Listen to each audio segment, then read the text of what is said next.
Para sa mga bago at kahit sa mga matagal na dito sa mundo ng cryptocurrency, meron pong isang asset na hindi mo pwedeng iwasan kapag nagbabasa ka ng charts o naglilipat ng pondo. Ito po ay ang USDT o mas kilala bilang Tether. Halos lahat ng trading pairs sa mga exchanges ay nakakabit sa asset na ito.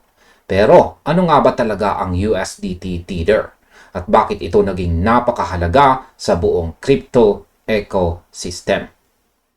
Ang USDT ay isa pong uri ng cryptocurrency na tinatawag po nating stablecoin.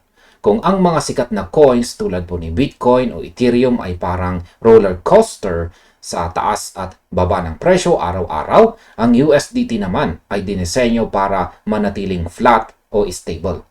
Ang layunin po nito ay tapatan ang halaga ng US dollar sa ratio na 1:1. Ibig sabihin, ang isang USDT ay dapat laging katumbas ng eksaktong isang US dollar.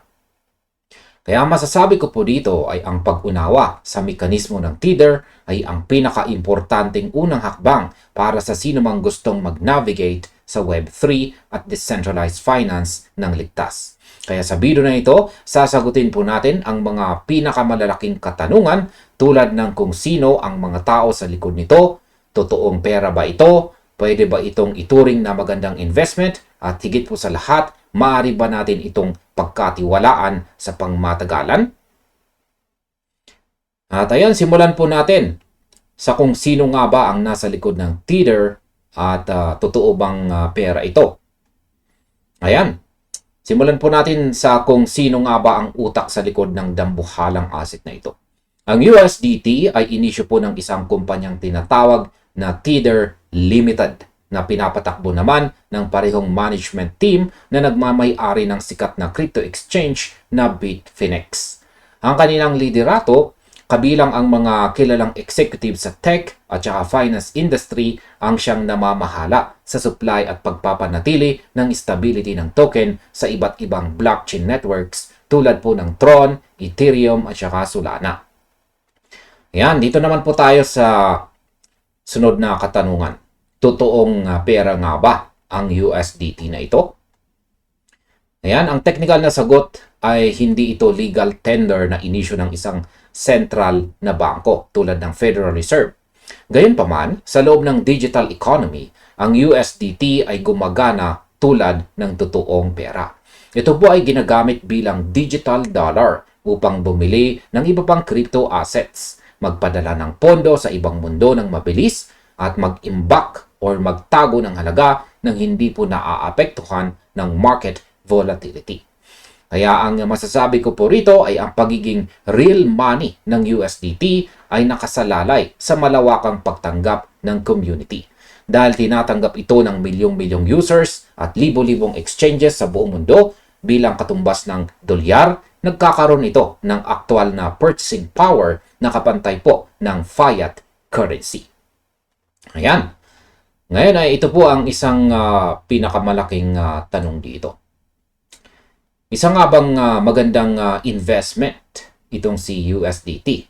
At paano nga ba ito kumikita ng pera? Ayan, ang isa pong malaking misconception sa crypto space ay ang paniniwala na ang lahat ng token ay binibili para kumita ng direkta mula sa pagtaas ng presyo.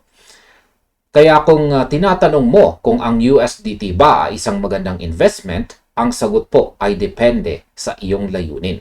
Kung ang hanap mo ay capital appreciation, ibig sabihin ay bibili ka ngayon para mag-triple ang halaga bukas.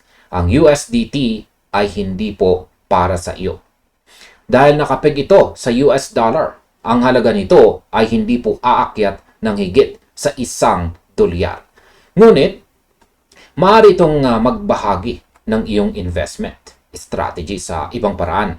Ginagamit ng mga investors ang USDT bilang isang safe haven o paradahan ng pondo kapag pabagsak ang market.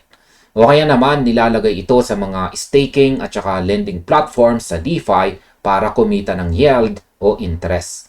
Dito po pumasok ang tanong, kung ang USDT ay nananatiling $1, paano naman kumikita ang kumpanyang Tether Limited? Ayan.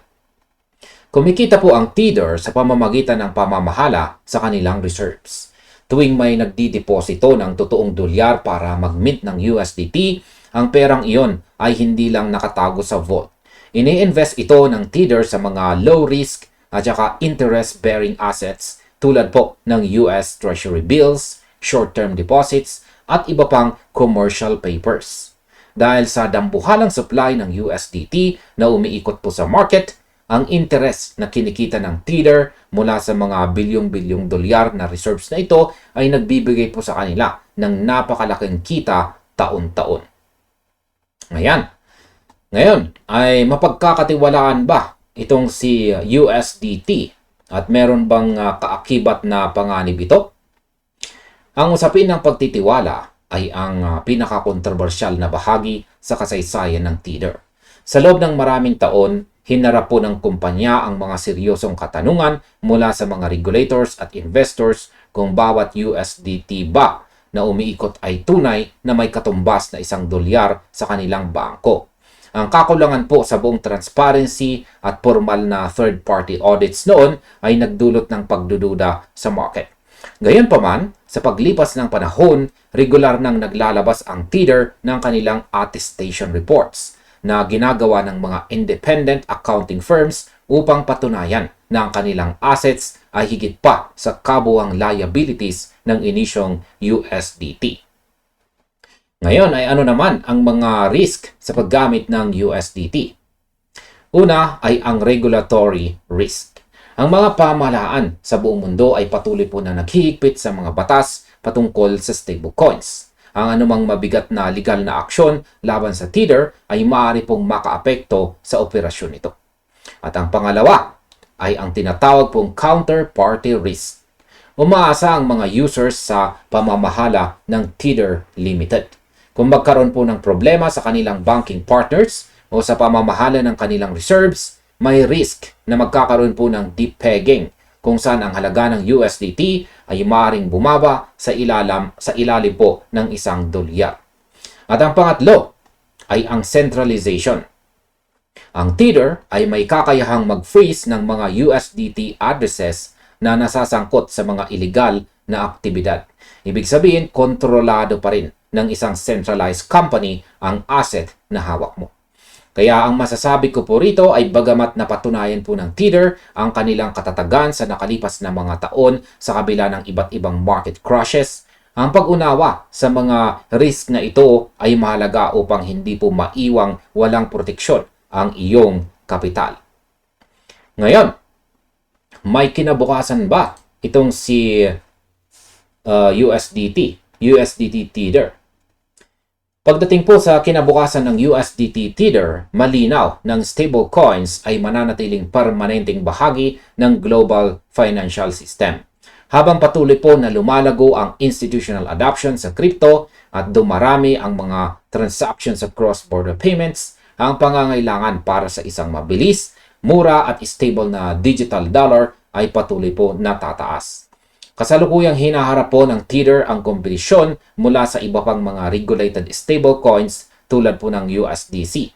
Pati na rin ang pag-usbong ng mga central bank digital currencies or mga CBDCs na inisyu po mismo ng mga pamahalaan. Ang kakayahan po ng Tether na mapanatili ang kanilang liquidity, transparency at pagsunod sa mga global regulation ang magdidikta kung mananatili silang pinuno ng market sa mga susunod na taon. Sa aking kabuuang opinyon, ang USDT ay mananatiling dominanting pwersa sa crypto space hanggat patuloy po nitong ibinibigay ang bilis at liquidity na hinahanap ng mga traders sa buong mundo.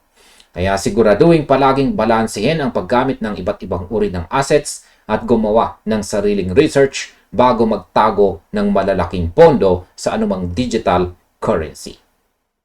At hanggang dito na lamang po tayo sa video na ito mga ka-crypto. Marami pong salamat sa inyong panunood at maaring panoorin na rin po ninyo ang recommended video natin dito.